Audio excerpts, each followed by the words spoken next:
pagājušā gada nogalē tika publicēta intervija par to, ko es biju sapratis līdz tam, uzzinājis līdz tam par vadāmā hausa tehnoloģijām.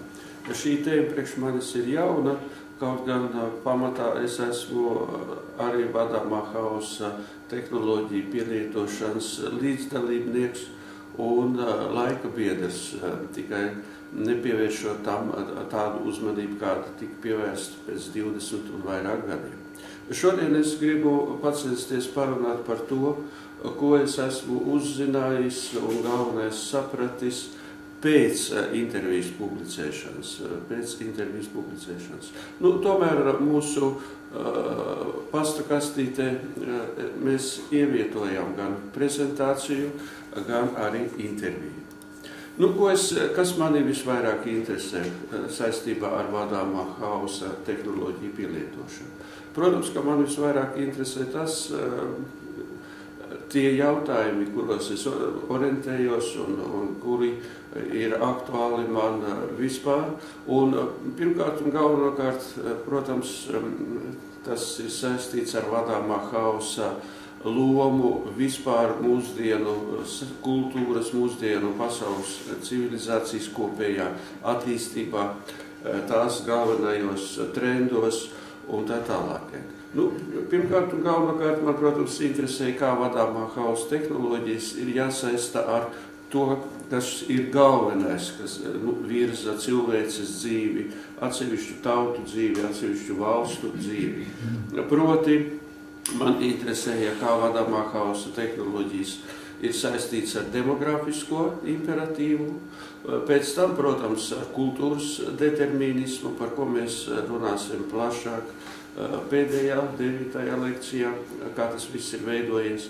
Tālāk, protams, ar tām zināšanām, kas mums ir šodien par cilvēku, par cilvēka antropoloģiskā problemātiku, jo šodien saruna par cilvēka instinktiem, par cilvēka vājībām un to praktisko lomu cilvēces dzīvē kļūst ar vien atklātāka, ar vien drosmīgāka, un šajā jomā arī ir daudz kā jauna, runājot par cilvēka izpratni, par šo konstrukciju cilvēks kā zvērs un cilvēks kā apgaismota būtne no otras puses.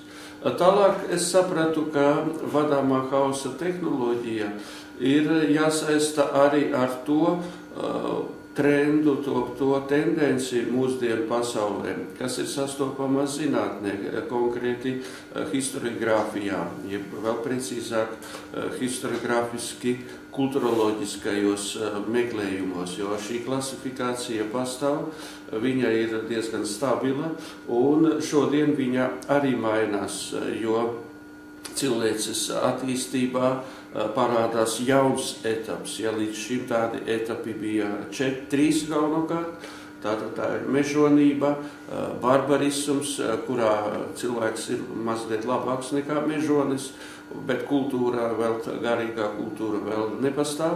3. etaps ir civilizācijas etaps, un šodien tiek runāts par vadāmā hausa etapu, par kaut kādu pilnīgi jaunu attīstības stadiju cilvēces vispārējā vēsturē. Šai stadijā ir arī jauni apzīmējumi, ir vairāki apzīmējumi. Manuprāt, viens no tādiem asprātīgākajiem apzīmējumiem ir tas, ka šodien uz pasaules veidojas tā saucamās demokrātiskā tipa impērijas, jeb demokrātiskā tipa hausa impērijas. Ir arī tāds diezgan asprātīgs apzīmējums kā politiskā hausa laikmets, kas ir jāsaprot intelektuāli pilnīgi savādāk, jo šis politiskā hausa laikmets faktiski ir kārtībā, civilizācija jaunā pakāpē, jaunā kārtības pakāpē, kad kārtība pati par sevi kļūst sarežģītāka. Protams, ka man interesēja arī tas, kā vadāmā hausa tehnoloģijas saistās ar polietniskumu, multikulturālismu un kultūras līmeni vispār. Skaidrs, kā man gribējās tā pa īstam arī iedziļināties vairāk, kā vadāmā hausa tehnoloģijas ir saistītas ar Latvijas pieredzi. Īpaši to stimulēja darīt Šarpa pēdējā intervijā, nevis pēdējā, bet nesenā intervija, kurā ir tieši runāts arī par Baltijas valstīm un nosaukti konkrēti cilvēki no Latvijas. Tā kā šajā darbā aizvadītajos mēnešos, nepilnā gada laikā, ir parādījušies arī daudzi jauni materiāli. Pirmais, par ko noteikti vēlos runāt, ir par draudiem jeb secinājumiem. Jeb citiem vārdiem sakot, sākt sarunu no beigām, no otra gala. Kāds ir šodien galvenais secinājums par vadāmā hausa tehnoloģijā? Šodien galvenais secinājums ir tas, ka runa ir par jaunu masu iznīcināšanas ieroci. Vadāmā hausa tehnoloģijas tiek uzskatītas par jaunu masu iznīcināšanas ieroci. Tādu masu iznīcināšanas ieroci, kuru pagaidām nekontrolē starptautiskā likumdošana un kuras pielietojumā ir monopola stāvoklis. Šīs tehnoloģijas pielieto faktiski viena valsts. Kaut gan es šodien pacentīšos to mazliet koriģēt šo priekšstatu, jo es sapratu, ka vadāmā hausa tehnoloģijas vairāk vai mazāk tiešā vai netiešā veidā pielietoja ne tikai Amerikas Savienotās valstis, bet pielietoja arī Padomju Savienību. Tāpat tas ir runa par to, ka šis jaunais masu iznīcināšanas ierocis ir jāaizliedz starptautiskā mērogā, planetārā mērogā, ka ir jāsāk jauna kampaņa, speciāli organizēta kampaņa, lai aizliegtu šo masu iznīcināšanas ieroci, kā savā laikā aizliedza gāzes lietošanu un citu ieroču lietošanu.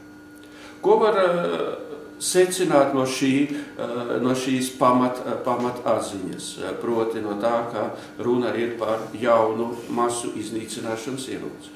Secināt var no tā ļoti daudz, kā manuprāt. Pirmkārt, var secināt, ka runa ir par masām. Runa tātad ir par cilvēku lielu skaitu. Runa ir par masu fenomenu. Tātad runa ir par demogrāfiju. Un skaidrs, ka demografiskā pārēja, demografiskais imperatīvs jau atklājās pašā šajā konstatācijā par masu iznīcināšanas ieroci. Otrkārt, runa tātad ir par karu arī, jo runa ir par iznīcināšanu, tātad faktiski, un runa ir par karu, par to vēsturiski pazīstamo formu, kas ir saistīta ar cilvēku savstarpējiem bruņotiem konfliktiem. Tātad runa ir reizē arī par informatīvi psiholoģisko karu,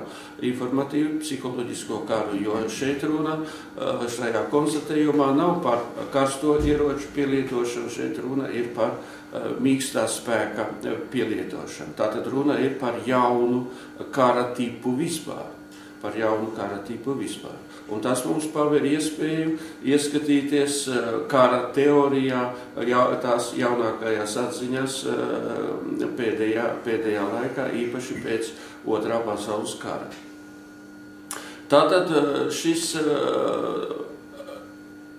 šīs tehnoloģijas, vadāmā hausa tehnoloģijas, ir jāvērtē no vienas puses no masu, no demografiskā viedokļa, un jāvērtē ir arī no kara viedokļa, jo no kara viedokļa, no visa šī milzīgā kontekstē. Runājot par līdzšinējo pieredzi, mēs redzam, ka līdzšinējo pieredzi vadāmā hausa tehnoloģiju jomā var dalīt divās daļās. Pirmkārt, pirmā daļa ir Džīna Šarpa 198 rekomendācijas un prakse. Otra daļa ir, par ko nākas runāt atsevišķi, un ar pirmo daļu šeit saistība ir, protams, ļoti, ļoti liela, taču šeit ir arī daudz kā būtiski savādāk. Otrā daļa ir tas, ko mēs šodien saucam par vadāmā hausa tehnoloģijām, jeb vēl kā viņas var saukt un vēlējās zinātnieki saukt par nelīniskās dinamikas tehnoloģijām, kā viņas sauc arī Stevens Pans gribēja saukt, bet tā kā nosaukums vadāmais hauss kļuva ātri populārs, arī pats Stevens Pans saprata, ka to izmainīt vairs neizdosies un ir jāsamierinās ar šo nevisai pareizo, nevisai precīzo apzīmējumu.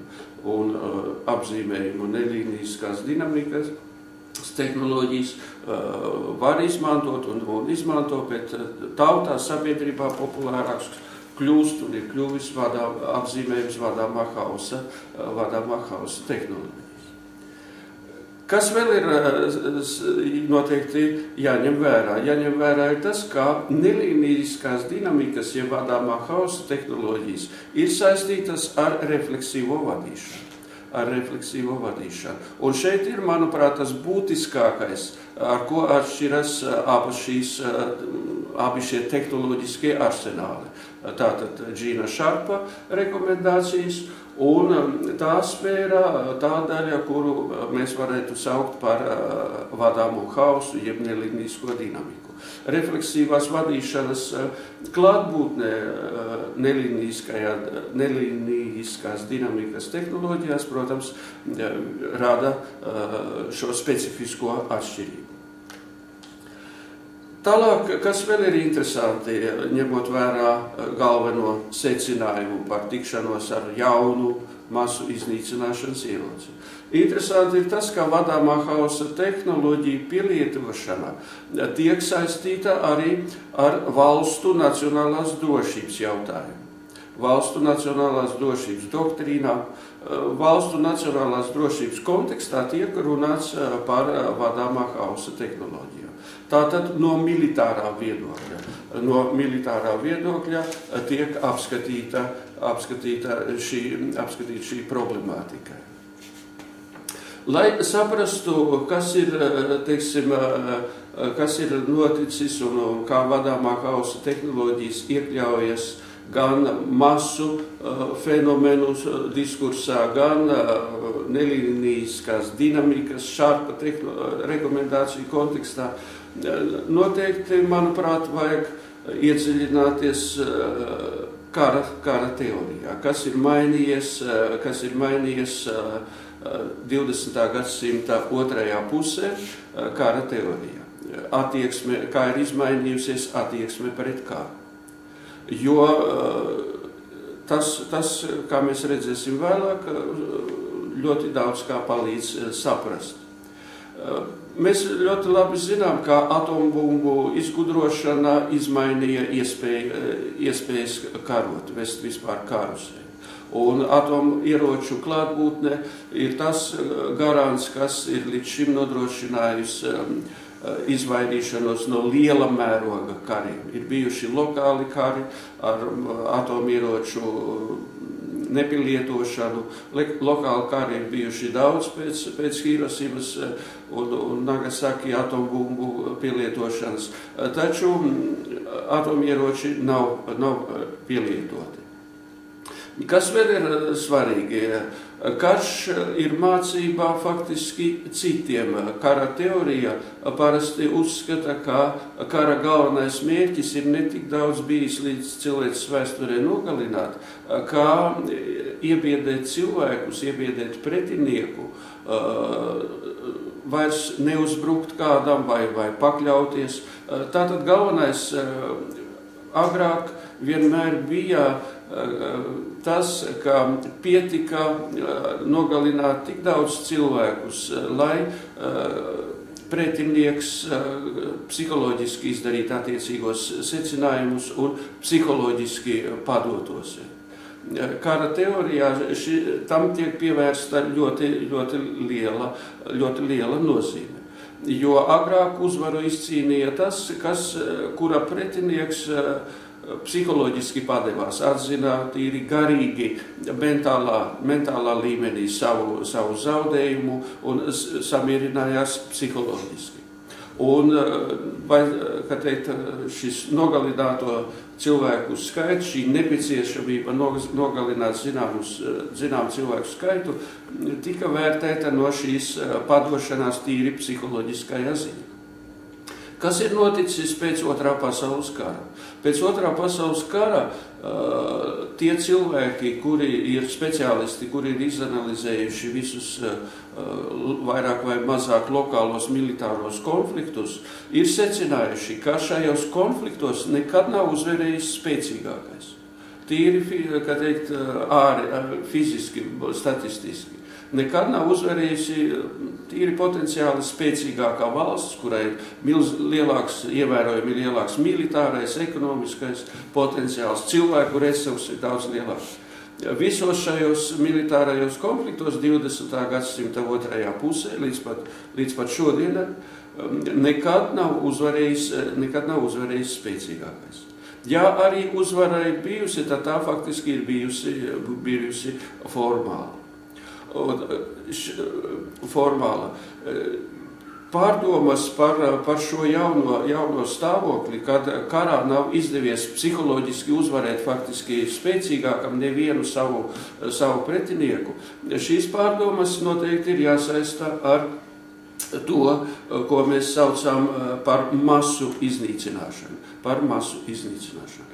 Šodien ir skaidrs, ka ļoti lielu mācību deva Vietnamas karš. Viņš ļoti lielu mācību deva gan amerikāņiem, gan visiem pārējiem, jo Vietnamas karā amerikāņi jutās kā zaudētāji, un Amerikas sabiedrība un arī pārējā pasaules sabiedrība saprata, ka amerikāņi šajā karā zaudēja. Neskatoties uz to, ka vietnamieši gāja bojā apmēram šajā 2,5 miljoni iedzīvotāji, vietnamieši zaudēja karā 2,5 miljonus, taču amerikāņi zaudēja tikai 58 tūkstošus.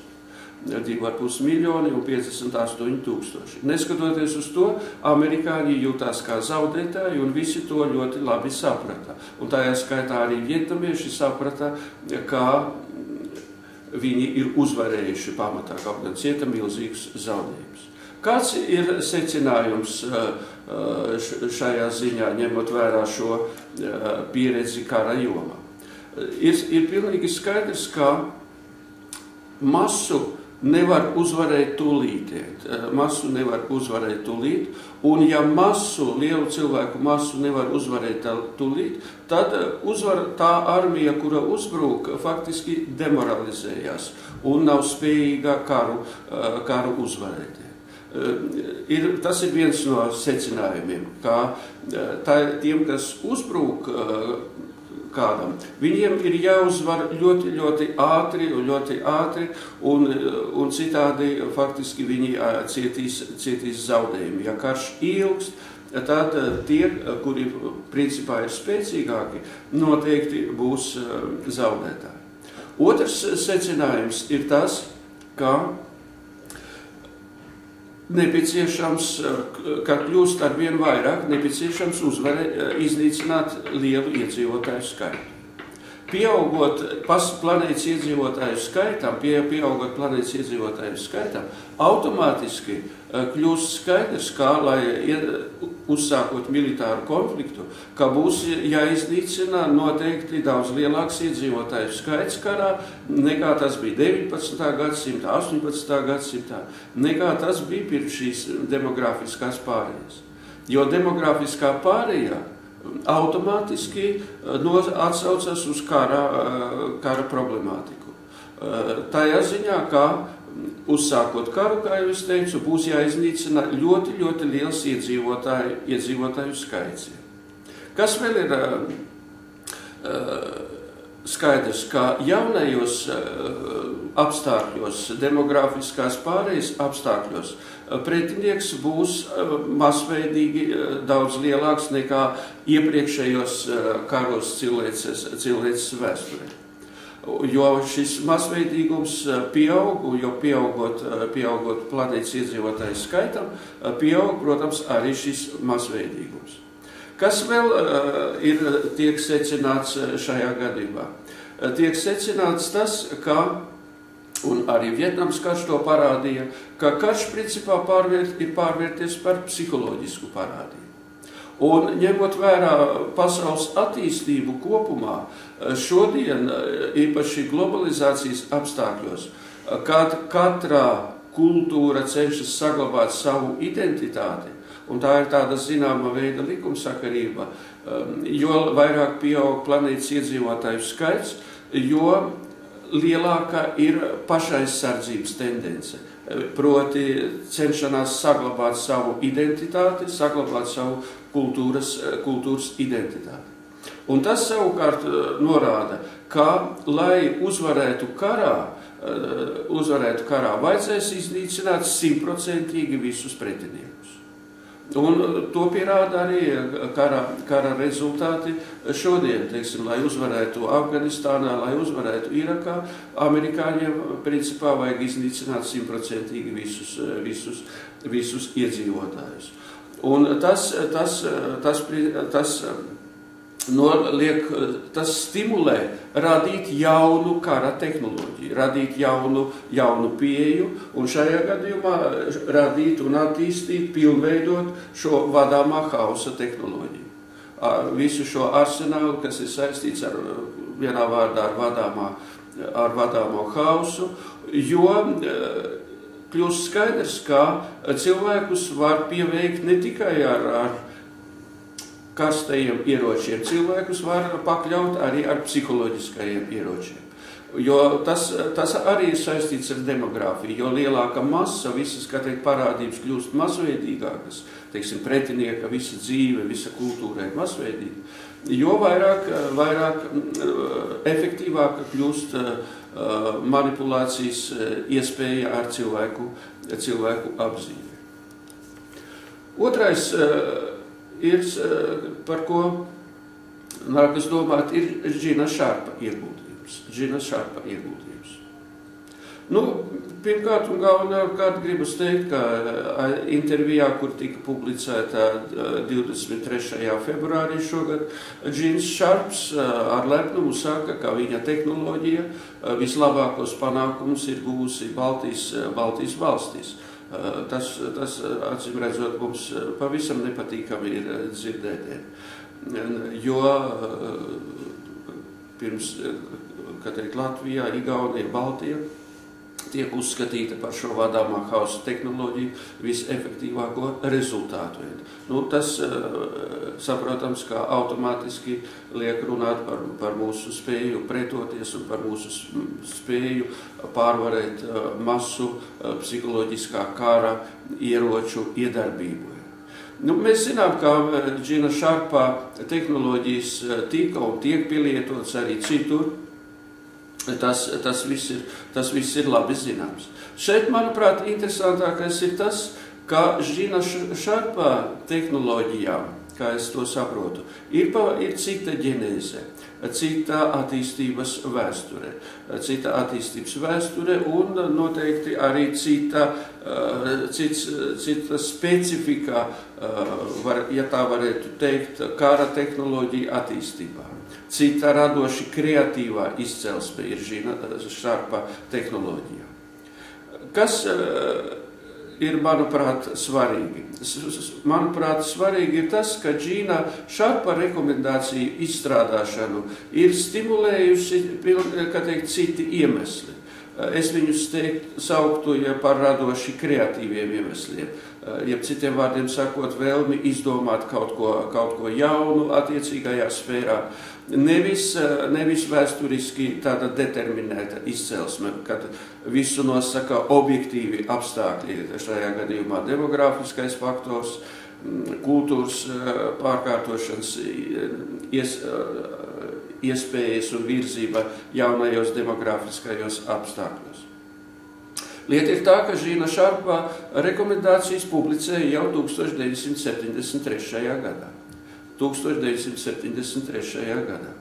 Un kas vēl ir interesanti, par ko runā Džins Šarps savā intervijā, kas arī veicināja attiecīgi palūkoties uz viņa rekomendācijām.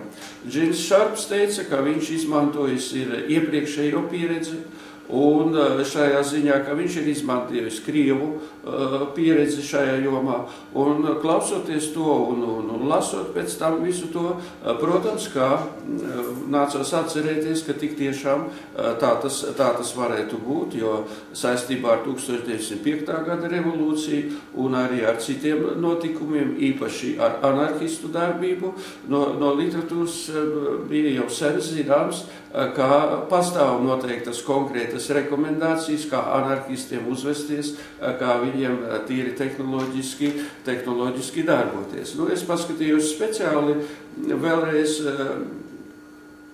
šo darbu var turpināt, taču kopumā ir skaidrs, ka galvenais avots ir kņazs Piotrs Krapotkins, kurš 1906.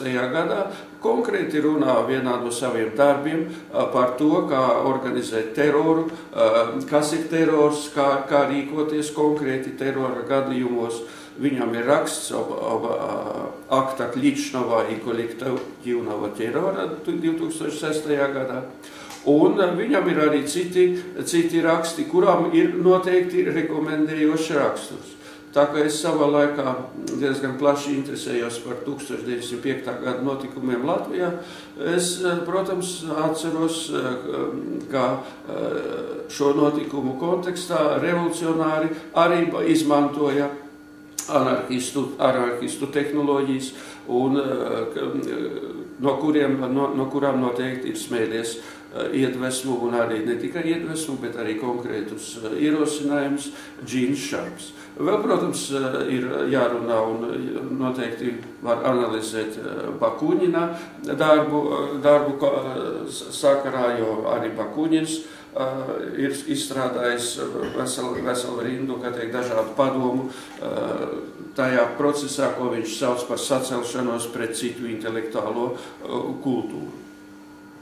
Jo teroristu darbības pamatā arī bija pretošanās bez ieročiem lielā mērā, pretošanās un centieni mainīt varu, mobilizēt cilvēkus, psiholoģiskā ietekme. Teroristi pielietoja, protams, ieročus veicot terora aktus, taču pamatā tam visam bija citi mērķi nekā šodien vadāmā hausa tehnoloģijām vispār. Es uzskatu, ka Džina Šarpa rekomendāciju galvenais mērķis ir, protams, varas maiņa, nevis hausa izraisīšana. Jo nelīniskās dinamikas tehnoloģijas pamatā ir koncentrētas uz hausa izraisīšanu visos kultūras segmentos. Ekonomikā, politikā, ideoloģijā, garīgajā kultūrā, izglītībā, visos dzīves sektoros radīt hausu. Varas maiņā var ietilpt šajā kontekstā. Taču pirmais un galvenais mērķis nelīniskās dinamikas tehnoloģijām ir hausa izraisīšana, par ko arī raksta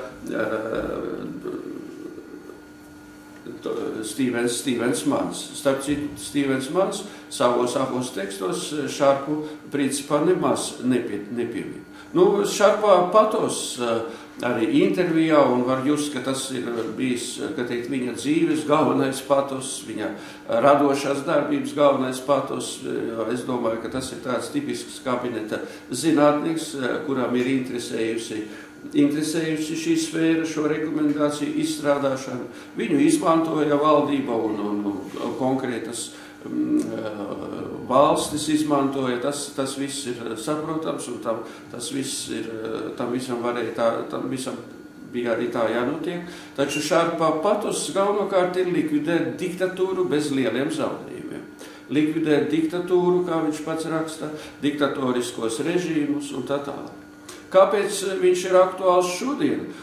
Šodien viņš ir aktuāls un noteikti arī būs turpmāk aktuāls, jo, lai ieviestu haosu, nereti nākas likvidēt pastāvošo varu vispār. Un šārpa tehnoloģijas rekomendācijas iesaka to darīt bez asins izliešanas. Un šodien viņa tehnoloģijas paver iespēju iesaistīt lielas masas. Iesaistīt lielas masas, kas šodien ir svarīgi, jo šodien, ņemot vērā iedzīvotāju milzīgo skaitu, īpaši tajās zemēs, kurās amerikāņu darbība ir jaunākajā periodā visvairāk ieinteresēta un būs ieinteresēta arī turpmāk, teiksim, Latviņamerikā, ņemot vērā milzīgo iedzīvotāju skaitu, skaidrs, ka šeit karstos ieročus pielietot būs ļoti, ļoti grūti un varbūt kā pat neiespējami. Un tādējādi šīs rekomendācijas var noderēt, lai panāktu, mainītu varu, jo ir zināms, ka šai masveidībai ir zināma kritiska robeža. Šī robeža ir apmēram 250,000 cilvēku, kā uzskatā speciālisti. Ja pilsētā, teiksim, izdodas vai kādā, teritorijā izdodas vienkopus sapulcināt 250,000 cilvēkus, tad šeit vairs varas institūcijas, policija, armija vairs neko nevar izdarīt, un stāvoklis kļūst nekontrolējams, nevadāms, kā mēs sakām tādā gudrākā sarunā. Tagad par vadāmā hausa tehnoloģiju ģenēzi. Kā jau es teicu, atšķiras, manuprāt, šī ģenēze, jeb attīstība atšķiras. Kādi ir galvenie faktori vadāmā hausa tehnoloģiju attīstībā? Šie faktori noteikti var būt visdažādākie, viņi var būt daudz, bet, protams, ka šeit ir zināms komplekts, ar kuru mums ir, es teiktu, obligāti jārēķinās. Protams, ka demografiskais faktors ir galvenais. Tātad tas, kā cilvēku skaits uz planētas kļūst arvien lielāks, viņš arvien lielāks kļūst daudzās valstīs, un ar to ir jārēķinās. Ir arī cīnisms. Cīnismam ir milzīga nozīme noteikti, tāda milzīga psiholoģiskā nozīme. Un cīnisma faktors ir noteikti jāņem vērā kā viens no galvenajiem faktoriem, jo cīnisms veicina vispār pielietot šīs tehnoloģijas, attīstīt šīs tehnoloģijas, modernizēt šīs tehnoloģijas. Jo sakarā ar apgaismības projekta atmešanu cīnisms pēc otrā pasaules karā ir totāls, viņš kļūst arvien vairāk un tiek uzspļauts masu izglītošanai, masu audzināšanai un tiek atklāti runāts par iedzīvotāju skaitu ierobežošanu. Un ir skaidrs, ka šim cīnismam nākas rēķināties ar to sabiedrisko apziņu, kāda būs 12 miljārdiem kopumā. Jo tā būs pilnīgi cita sabiedriskā apziņa nekā tagad, nekā agrākie. Demografiskais un cīnisma faktors noteikti ir ļoti svarīgi faktori. Tālāk noteikti šīs tehnoloģijas stimulē pilnveidot, modernizēt arī tas, ka visus vajadzēs iznīcināt, ja gribēs uzvarēt. 100% visus iznīcināt. Jo tas ir tagad pilnīgi skaidrs, ka gan šeit ir dažādi iemesli, mēs tos jau šovakar minējām, lai uzvarētu karā, vajadzēs iznīcināt 100% visus pretiniekus, jo citādi uzvaru neizdosies panākt. Un šis karš, šī kara, tradicionālā kara, bezperspektivitāte, saprotams, ka veicina šī jaunā tipa kara teoriju attīstību. Informācijas kara teorijas, informācijas kara koncepcija, viņa arī sāka veidoties, kā mēs zinām, jau 60. gados, un mēs zinām, ka 60. gados arī sākās demografiskā pārēja. Šie procesi virzās tīri stihiski vai apzināti, kā gribiet, virzās paralēli, un vēsture par to šodien liecina ļoti skaidri. Kas vēl ir svarīgi? Protams, svarīga ir arī tā pasaules jaunā izpratne. Pasaules jaunā izpratne, tās atziņas, kas attīstījās fizikā, attīstījās dabas zinātnēs, un šī jaunā pasaules izpratne, kurā vispirms, protams, aizsākās dabas zinātnes, tika pārnesta arī uz cilvēka izpratni, uz cilvēka pasaules izpratni, uz to, ko mēs saucam par subjektīvo vadīšanu. Mēs zinām, ka zinātniskajā literatūrā jēdziens determinētais haoss jau radās 1975. gadā. To pirmo reizi lietoja amerikāņu zinātnieki. Kibernetikā arī jau runāja par to ļoti sen, un šīs tehnoloģijas, kuras bāzējās uz šo jauno pasaules izpratni, veicināja arī vadāmā haosa tehnoloģiju izpratni no informācijas kara viedokļa. Stevens Mans par to runā savos tekstos ļoti skaidri un ļoti nopietni, jo viņš uzskata, ka galvenais ir šī revolūcija strateģiskajā domāšanā vispār, kā šīs vadāmā hausa tehnoloģijas, jeb nelinijiskās dinamikas atziņu pielietošanā, sociālajā, humanitārajā sfērā, var izmainīt karošanas raksturu un strateģisko domāšanu vispār. Viņš runā par karošanas raksturu izmaiņām, tātad par jauna kara tipa rašanos skaidri un gaiši. Tāpēc tas atšķiras no tās ģenēzes, no tiem stimuliem, kas bija Džīnam Šārpamam. Stevens Mans raksta, ka pasaule kļūst arvien sarežģītāka un priekšstati par karu arī ir jāmaina. Mēs zinām, ka Stevens Mans raksta arī par tā saucamo ideoloģisko vīrusu lomu nākotnē, un kas ir šie ideoloģiskie vīrusi. Tie ir, protams, vadāmā hausa, tehnoloģiskie vīrusi. Tie ir vīrusi, kas iedarbojas uz cilvēka garīgo sfēru, degradē attīstības subjektus, citiem vārdiem sakot cilvēkus, cilvēku grupas, tautas. Un Stevens Mans raksta, ka galvenais mērķis ir pasauli pakļaut ideoloģiski. Tas ir tā ir jauna pieeja pasaules pakļaušanā vispār, jo līdz šim cilvēces vēsturē pasauli pakļāva nevis ideoloģiski, bet ar fizisku spēku, ar bruņotu spēku. Tagad tas vairs nav iespējams, ņemot vērā to, ka cilvēku skaits kļūst arvien lielāks, cilvēku skaits pieaug un turpinās pieaugt, un nākas meklēt jaunu kara veidu. Un šeit tik tiešām visi šī jaunā pasaules izpratne no 20. gadsimta 70. gadiem palīdz, kā tas vienmēr ir bijis arī agrāk kara tehnoloģijā, jo agrāk arī tā bija, ka jaunās dabas zinātniskās atziņas tika tūlītās izmantotas politikā, starptautiskajās attiecībās, ģeopolitiskajos risinājumos. Iespējams, ka spilgtākais piemērs ir tās divas atombumbas, kuras tika nomestas ne tik daudz, lai uzvarētu karā, bet lai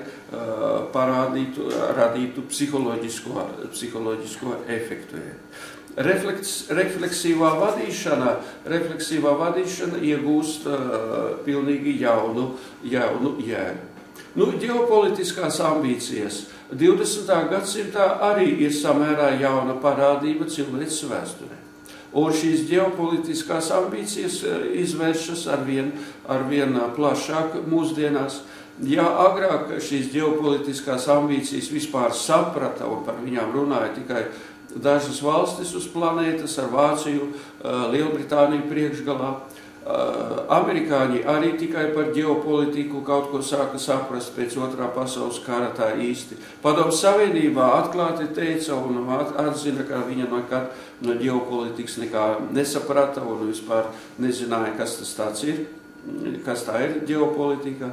Šodien ģeopolitiskās ambīcijas ir ļoti, ļoti aktuālas un tas ir labi zināms, un šodien šīs ambīcijas ir ne tikai Amerikas Savienotajām valstīm, šīs ambīcijas ir arī citām valstīm, un šo ambīciju realizācijā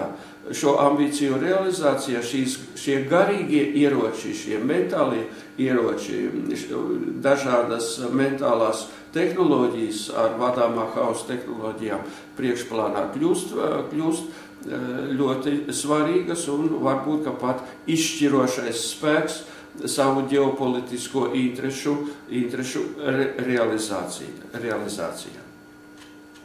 Jo šīs jaunās masu informācijas tehnoloģijas, masu ietekmēšanas tehnoloģijas palīdz nostiprināt visus nepieciešamos mītus sabiedrībā, sabiedriskajā apziņā. Amerikāņi par to ir pārliecinājušies jau 100%. Stīvens Mans faktiski jau savā pirmajā darbā, kas mums ir pazīstams, rezumē amerikāņu pieredzi. Viņš raksta, ka ļoti labi ar šīm tehnoloģijām izdodas nostiprināt sabiedriskajā apziņā mītu par liberālās demokrātijas perspektīvām un lielisko nākotni, tirgus ekonomikas neaizstājamību un citas tādas demagoģiskas konstrukcijas izdodas ieviest ļoti, ļoti plaši. Jautājums par ģeopolitiskajām ambīcijām noteikti ir jāskata atsevišķi no vadāmo hausu tehnoloģiju analīzes viedokļa. Kas ir svarīgs? Svarīgi ir tas, ka aktuāli ir saruna par pasaules polu veidošanos pēc divpolārās pasaules sabrukumā, kad sabruka it kā tāda noteikta pierasta kārtība, pierasta un pat iemīļota kārtība uz planētas. Svarīgs ir, protams, demogrāfijas problēmas, īpaši kontekstā nabadzīgie bagātie, nabadzīgas valstis, bagātās valstis. Nepieciešamība kontrolēt masas, enerģētiskie avoti. Protams, ļoti liela loma ir ASV pašaizsardzības mānijai, ko tik tiešām var saukt par sava veida māniju. Atsevišķi analītiķi to raksturo savādāk. Viņi saka, ka lielais brālis ir vispār sajucis prātā, jo nezina vairs, ko pats grib un kam grib uzkundzēties, un grib uzkundzēties, protams, visai planētai, un ka pret to ir jāuzturas tik tiešām kā pret zināmu, kā teikt, medicīnisku problēmu. Tagad, runājot par ģeopolitiskām ambīcijām, ir zināmi galvenie virzieni, kādā šo ambīciju piepildīšana attīstās.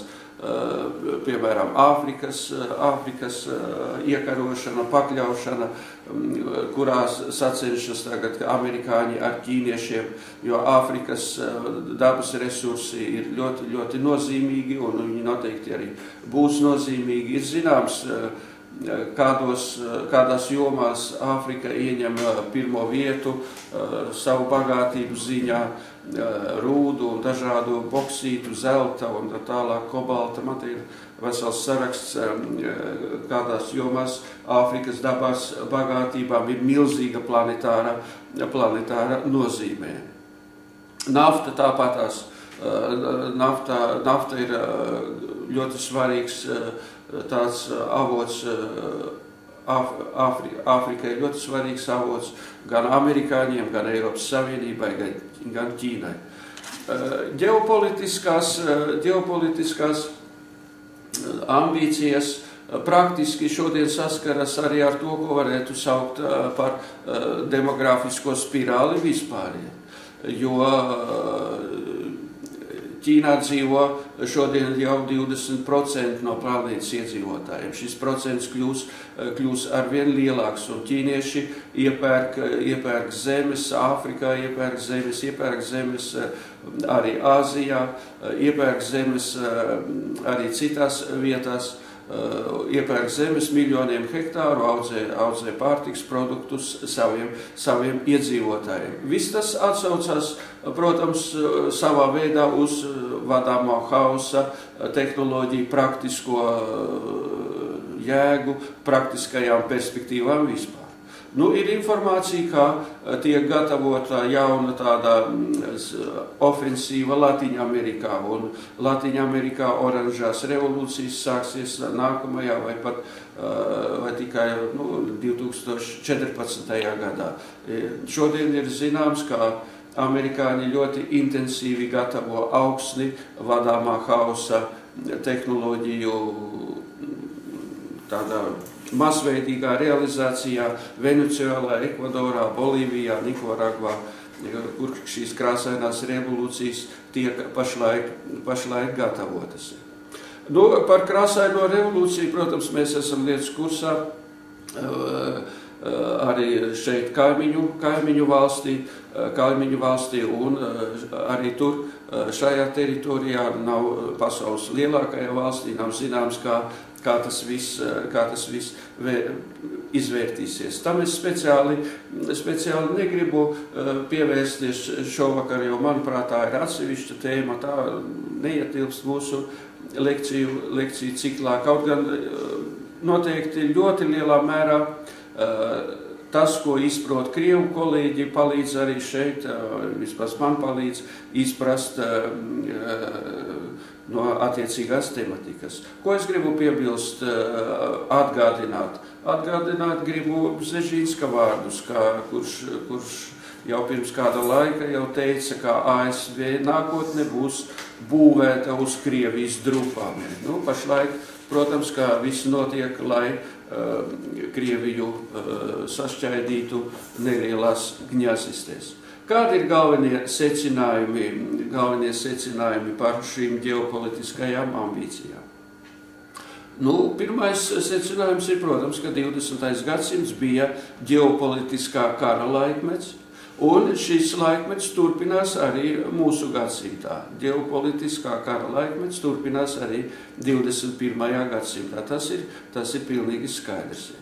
Un karsto ieroču pielietošana tādējādi būs rezervēta. Viņa, protams, būs, diemžēl, bet viņa būs rezervēta, jo ģeopolitiskās ambīcijas, ģeopolitiskais karš, kā jau liecina pati, kā teikt, šī sfēra, šis fenomens ir galvenokārt un pamatā saistīta ar mentālās autoritātes, mentālās varas nodibināšanu. Otrs secinājums ir tāds, kā jau es minēju, ka vieglāk visus pakļaut būs ar mīksto spēku. Un mīkstajam spēkam ir vislielākās perspektīvas šajā ģeopolitiskajā karā. Tālāk, trešais secinājums ir saistīts ar to, ko es saucu par kulturoloģisko skatījumu. Tā ir tā darbība, kuru aizsāka Santa Fe institūts, un kuru veids arī citi institūti, arī Krievijā institūti, īpaši psiholoģijas institūts Zinātņu akadēmijā, kuri uz šīm jaunajām tehnoloģijām skatās kompleksi, visas kultūras kontekstā. Par to rakstā arī Stevens Mans, ka uz vadāmā hausa izredzes, vadāmā hausa efektivitāte ir pamatā atkarīga no kompleksas pieejas, kad visu vērtē un šīs tehnoloģijas pielieto visas kultūras kontekstā. Kas vēl ir noteikti secināms? Secināms ir tas, ka jaunās informācijas tehnoloģijas principā ļauj apstrādāt katru cilvēku atsevišķi. Pie tam apstrādāt katru cilvēku atsevišķi tādā veidā, kā parasti tradicionāli apstrādā veselas cilvēku grupas, jeb kā tradicionāli apstrādā masas, jeb pūli kopumā. Vadām šīs jaunās informācijas tehnoloģijas, kas bāzējas uz internetu, ir jauns faktiski psiholoģisks tāds refleksīvās vadīšanas līdzeklis. Tas arī šodien tiek secināts arvien vairāk, un par to ļoti uzskatāmi liecina tā informācija, kas pēdējā laikā parādās regulāri, kā mainās izlūkdienestu specifika, tiek radīti jauni izlūkdienesti, militārie izlūkdienesti, kas ir saistīti ar jaunajām informācijas tehnoloģijām. Par Latvijas traģēdiju. Par ko es gribu minēt vispirms, ko es esmu centies saprast. Tas, ka Šarps Austrumeiropā ir jūties vislabāk, un ka šeit viņa rekomendācijas ir guvušas vislabākos rezultātus, par to jau mēs minējām. Es minēju arī to, ka vadāmā Kallasu tehnoloģijas pielietoja ne tikai amerikāņi, bet pielietoja arī Padomju Savienība. Kas ļauj man izteikt tādu viedokli. Lieta ir tā, ka runa, protams, par Latvijas likteni ir runa par PSRS un sociālisma sistēmas likteni vispār. Un PSRS sagraušanu kopumā var dalīt divos atzaros, jeb divos etapos, kas relatīvi ir, protams, cieši saistīti, taču var viņus arī tīri diskursīvi analizēt atsevišķi. Pirmais etaps ir tas, kas ir saistīts ar perestroiku, jeb ar Gorbačova aktivitātēm, kuru mērķis bija likvidēt PSRS, kas, protams, sākumā netika atklāti definēts, bet kura mērķis bija, kā saka, un vispār šīs Gorbačova aktivitātes galvenais moto bija radīt sociālismu ar cilvēcisku seju. Tagad, protams, ir pilnīgi 100% zināms, kā visas tautas frontes visās padomju republikās radīja partijā, izmantojot valsts drošības komitejas spēkus un tam līdzīgi. Jeb citiem vārdiem sakot, ka visas šīs tautas frontes, par kurām ir radīts mīts kā par neatkarības cīnītājiem un tā tālāk, ka šīs tautas frontes faktiski tika radītas speciāli, un tas bija viens no galveniem partijas, jeb Gorbačova instrumentiem šajā viņu mērķu realizēšanā. Un tautas frontes, kuru darbība aizsākās 1989. gadā, principā tātad tika radītas šim nolūkam. Otrs, kas vēl ir noteikti uzreiz jāpiebilst, runājot par Gorbačova aktivitātēm. Šajās aktivitātēs tika iesaistītas Šarpa tehnoloģijas. Un tādējādi var teikt droši, ka tā bija legāla izmantošana, kuru principā akceptēja Komunistiskā partija un Valsts drošības komiteja. Un principā tātad var teikt, ka šīs stratēģijas izmantoja Padomju Savienība. Padomju Savienība izmantoja, lai realizētu savus mērķus. Kādi ir fakti, argumenti šai tēzē? Pirmkārt, ir labi zināms, ka ir tas, ko jau es minēju, ka Tautas frontes visās Padomju republikās tika radīts no augšas, un tas ir 100% šodien zināms, un šeit faktiski nekādu problēmu nevar būt. Pirmkārt, tā ir tā laika komunistiskās partijas politiskās izlūkošanas darbinieka Sergeja Kurganjana paustais viedoklis, informācija, kurai publicēta vairākās intervijās, viņa runās. Pirmkārt, otrkārt, tagad ir arī pieejams Viļņas valsts drošības komitejas priekšsēdētāja video materiāls, kuru viņš sniedza nesen, un kurā viņš runā par to, ka Šarpa snaiperi tika atvesti principā ar Maskavas ziņu, tātad ar Gorbačova cilvēku ziņu 90. gadā, kā visu šo lietu kontrolēja Maskava. Viļņas vietējie drošības dienesta darbinieki, protams, bija lietas kursā, bet viņiem neļāva neko uzsākt, un Maskava viņus ierobežoja un faktiski principā izolēja no šīs darbības, par ko šis Lietuvas valsts drošības komitejas priekšsēdētājs arī aizgāja no amata. Tātad var teikt pilnīgi skaidri, kā PSRS izmantoja Šarpa tehnoloģijas. Ļoti iespējams, ka par šīm lietām mēs uzzināsim vēl daudz ko jaunu, bet ir skaidrs, ka 89. gadā un arī 90. gadā tas nevarēja notikt bez Maskavas atbalsta, jo tajā laikā bija viss tas, kas ir saistīts ar robežām, ar robežu šķērsošanu un tā tālāk. Varētu teikt tā, ka visa šī, kā teikt, Latvijas traģēdija, visa šī darbība, kā jau es minēju, ir iedalama divos etapos. Pirmais etaps ir etaps, kuru es sauktu par politiskā hausa radīšanu. Šī etapā galvenais koordinators, protams, ka bija Gorbačovs un tā grupa, kura centās liberalizēt, radīt šo sociālismu ar cilvēcisko seju. Latvijas, kuras mērķu sasniegšanā tika radīta Latvijas tautas fronte un citas tautas frontes, un kuras mērķu sasniegšanā tika izmantota arī izmantotas arī Šarpa rekomendācijas.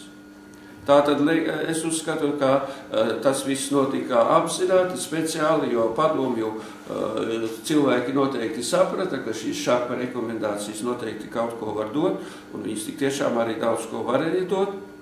Un šī politiskā hausa izmantošanā, kas notika ar Gorbačovā, saskaņā ar Gorbačova visu šo politiku, perestroikas politiku, Šarpa tehnoloģijas tika iekļautas un ir zināmi tie cilvēki, kas visu to vadīja un organizēja. Otrais etaps, manuprāt, ir etaps, ko es sauktu par ekonomiskā hausa radīšanu. Kas sākās pēc PSRS sabrukuma, pēc puča, pēc 91. gada augusta, ekonomiskais hauss, kas tika radīts šeit Austrum Eiropā, Latvijā, Krievijā, un kuru realizēja jau vairs nevis saskaņā ar Šarpa tehnoloģiskajām rekomendācijām, bet kuru realizēja ar tā saucamo Harvardas puišu rekomendācijām. Šeit jau darbojās pilnīgi citi cilvēki, un tas ir tas, kas jau atgādina šo vadāmo haosu Stīvena Manna interpretācijā no nelininiskās dinamikas viedokļa. Starp pirmo un otro etapu noteikti ir organiska saistība. Šeit Latvijā par citām teritorijām es negribētu runāt. Organiska saistība. Kas liecina par šo organisko saistību? Par šo organisko saistību liecina, manuprāt, visspilgtāk tas, kā Latvijas ceļš palika pie varas ļoti ilgu laiku. Pēc 90, vispār pēc savas izveidošanas. Kas bija Latvijas ceļš? Latvijas ceļš, protams, bija partijas nomenklatūras darbinieki, padomu darbinieki. Latvijas ceļš un tie cilvēki, kas strādāja Gorbačova aktivitāšu piepildīšanā tie paši cilvēki palika arī ekonomiskā hausa etapā, otrajā etapā, kad šeit dominēja Harvardas, teiksim, puišiem. Es uzskatu, ka viss tas ir saistīts ar to, ka šie cilvēki tika sagatavoti, tika apstrādāti, rupji izsakoties, arī ar Gorbačova piekrišanu. Tas viss ir, viens tāds ļoti, ļoti liels mezgls.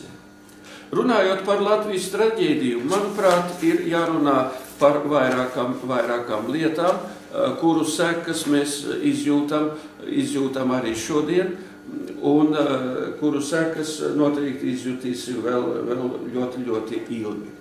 Runa ir par to, ko es sauktu par konfliktu enerģijas atraisīšanu.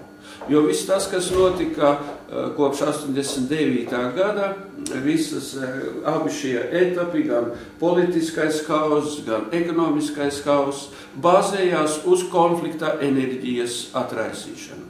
Tas ir tāds abstrakts apzīmējums šiem vīrusiem, kuri tika šeit izplatīti, iepludināti. Un konflikta enerģija var izprausties praktiski un arī izpaudās un izpaužās praktiski visdažādākajos aspektos, visdažādākajos dzīves segmentos. Gan etniskajā ziņā, gan etnisko konfliktu ziņā, gan paudžu konfliktu ziņā, gan ekonomisko konfliktu ziņā. Runa ir par konfliktu enerģijas atraisīšanu tautā tādā globālā nozīmē. Protams, ka svarīgi ir tas, ka tika stimulēta vāju cilvēku līderība. Gan politiskais hauss, gan ekonomiskais hauss, protams, ka balstījās uz speciāli atlasītu cilvēku izvirzīšanu, novešanu līdz varai, un kuri strādāja saskaņā ar konkrētām rekomendācijām. Tas, ka brauca uz Ameriku pirms lēmumu pieņemšanas Saeimā, ir zināms un pat ir jau aprakstīts. Tie bija cilvēki, kuriem acīm redzot visas šīs vērtību orientācija bija savādāka un, kā mēs sakām šodien, tipiski piemērota vadāmā hausa tehnoloģiju izpildē. Tie ir cilvēki, kuri mazāk domā par savu dzimteni, par savu tautu, vairāk domā par savām materiālajām interesēm. Tas ir tas, par ko es runāju intervijā, un šovakar negribu atkārtot šo materiālu. Kas vēl ir noteikti svarīgi? Svarīgi ir tas, ka visa mūsu dzīve tika novesta līdz masu cilvēku segmentācijai. Līdz tai parādībai, par kuru mēs runājām vienā no iepriekšējām lekcijām. Masu kultūras segmentācija tika attīstīta ļoti pamatīgi. Un kopumā var teikt tā, ka tika sagrauta spēja vispār izprast galveno dzīvē. Visa, vērtību sistēma kopumā tika sagrauta ļoti pamatīgi. Tas ir materiāls, kuru es jau, kā minēju, esmu sapratis jau agrāk un atspoguļojis savā intervijā izdevumam kultūra un vārds. Tas, ko sauc Sergejs Gurgiņjāns par metafiziku, to es esmu ļoti uzmanīgi iepazinis, un tas atstāja ļoti lielu ietekmi, un tas tik tiešām ir, ka šis metafiziskais sabrukums ir ļoti būtiska lieta mūsdienu pasaulē, ka cilvēki ir pazaudējuši spēju orientēties galvenajā. Pēdējais, par ko nākas runāt, ir par vadāmā hausa tehnoloģiju saistību ar polietniskumu, multikulturālismu un kultūras līmeni vispār. Manuprāt, šeit ir viela nākotnes pētījumiem, ļoti liela viela nākotnes pētījumiem. Es nezinu tekstus, pētījumus, kuros būtu vadāmā hausa tehnoloģija skatīta tādā griezumā. Bet, manuprāt, jau šodien ir pilnīgi skaidrs, ka vadāmā hausa tehnoloģiju efektivitāte ļoti lielā mērā ir atkarīga no valsts etniskā sastāva. No valsts multikulturālisma situācijas un vispār no tautas līmeņa vispār. Tas, manuprāt, ir pilnīgi skaidrs. Vismaz man, piedodiet, tas ir skaidrs. Ja. Tikai šeit nav vēl nekādu pētījumu, nekādu socioloģisko pētījumu. Jo kādi ir argumenti, tādi intuitīvi argumenti, protams. Argumenti ir tādi, ka mēs šodien ļoti labi redzam, ka vadāmais hauss ļoti lielā mērā balstās uz kontrastainību, uz atšķirībām, uz etniskajām atšķirībām, reliģiskajām atšķirībām, kultūras atšķirībām. Protams, kā novedot līdz zināmai konfrontācijai šīs atšķirīgās grupas. Tie ir konflikti, mākslīgi inspirēti konflikti starp dažādām tautām, dažādām ciltīm, teiksim, Lībijā, Āfrikas ziemeļos, Krievijā tāpat starp reliģiskajām grupām, starp reliģiskajām konfesijām, starp atsevišķiem reliģiskiem virzieniem, novirzieniem vienā konfesijā. Šeit šīs polietniskās un multikulturālās atšķirības tiek ļoti pamatīgi un nekaunīgi, protams, izmantotas. Etniskā daudzveidība tiek izmantota arī tajā ziņā, kas attiecas uz lojalitāti pret valsti vispār. Inspirējot dažādu identitāšu karu, neusticību valstī, seksuālo identitāšu karu inscenējot. Patriotisma, nacionālisma jautājums, suverenitātes jautājums. Visi šie jautājumi ir jāsaista noteikti šajā sarunā par vadāmā hausa tehnoloģiju efektivitāti minētajos apstākļos. Runājot par kultūras līmeni vispār, šeit ar to tiek domāta tautas intelektuālā morālā stabilitāte. Tautas kognitīvās spējas, tātad izziņas spējas, tautas erudīcija, tā varētu teikt, izglītotības līmenis, intelektuālais koeficients, ja gribiet, kultūras mantojuma spēja nodrošināt vēsturisko atmiņu, spēja nodrošināt kultūras kontinuitāti starp paudzēm. Ja tauta nav spējīga nodrošināt, piemēram, šo kultūras kontinuitāti paudžu līmenī, tad skaidrs, ka vadāmām hausam ir milzīgs izredzes sagraut visu un novest līdz tik tiešām tādam hausam. Jo kulturoloģijā jau sen ir ļoti labi zināms, ka tauta normāli dzīvo un normāli virzās savā vēsturiskajā liktenī tikai tad, ja roku rokā attiecīgajā posmā strādā 3 paudzes. Tie ir bērni, tēvi, vecāki un vecvecāki. 3 paudzes. Ja šajā trijotnē tiek radītas atšķirības, radīti konflikti, tad reizē arī tautas attīstība transformējas attiecīgi un tautā iestājas dažādas nelaimes. Paudžu konflikts, protams, ka tika inspirēts tajā skaitā Austrumeiropā, Latvijā, tas viss ir ļoti labi zināms. Tātad, ko es gribēju teikt? Es gribēju teikt, ka nākotnē noteikti ar vadāmā hausa tehnoloģiju pētniecību mēs nodarbosimies ļoti daudz, ņemot vērā šo tehnoloģiju, diemžēl, milzīgo lomu, šīs lomas pieaugumu. Mēs šodien centāmies pārunāt, kāpēc tas tā notiek, un mēs centāmies runāt par to, ka to it kā nosaka objektīvi apstākļi, iedzīvotāju milzīgais skaits, nepieciešamība radīt jaunu kara tipu. Visu to ņemot vērā, protams, kā turpmāk vajadzēs pievērsties arī minētajiem aspektiem, proti vadāmā hausa saistībai ar polietniskumu, multikulturālismu un kultūras līmeni vispār. Paldies!